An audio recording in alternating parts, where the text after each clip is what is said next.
Pinaliban ng probable cause ng Sandigan Bayan 1st Division ang mga kaso kaugnay ng pork barrel scam laban kina Senador Jinggoy Estrada, Janet Lim Napoles at iba pang kapwa akusado. At dahil dito, ipinahahanda na ng korte ang arrest warrant laban kay Revilla at 32 pang iba.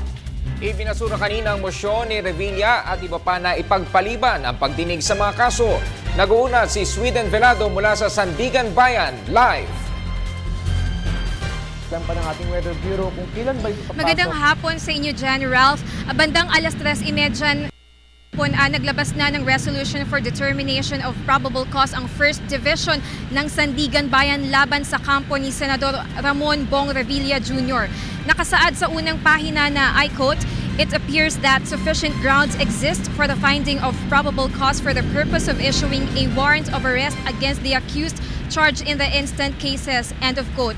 Sa ikatlong pahina, Ralph, ng resolusyon makikita ang 33 pangalan ng mga akusadong hahainan ng arrest warrant.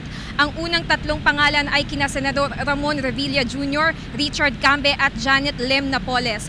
Ayon sa Clerk of Court ng 1st Division, pirma na lang ni Presiding Justice Efren de la Cruz ang hinihintay upang tuluyan ng mailabas ang warrant of arrest. Subalit dahil naabutan nga kanina ng pagsasara ng opisina, bukas ng umaga inaasahang lalabas ang arrest warrant.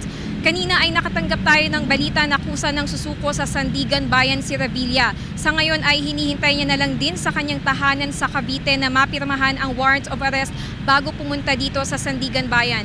Sakaling mangyari naman yan, may inihandang detention cell ang Sheriff and Security Service Division ng Sandigan na sa aming tansya ay 3 by 5 meters ang laki o lawak. Meron itong isang upuan, higaan, lababo at palikuran. Maaari siya ditong magstay pansamantala hanggat makapaglabas ng desisyon ang Sandigan Bayan kung saang detention cell ba siya ililipat.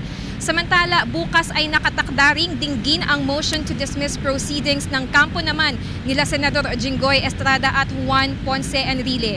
Yan ang mga update na aming nakalap mula dito sa Sandigan Bayan. Para sa Telebisyon ng Bayan, ako si Sweden Velado. Maraming salamat, Sweden Velado.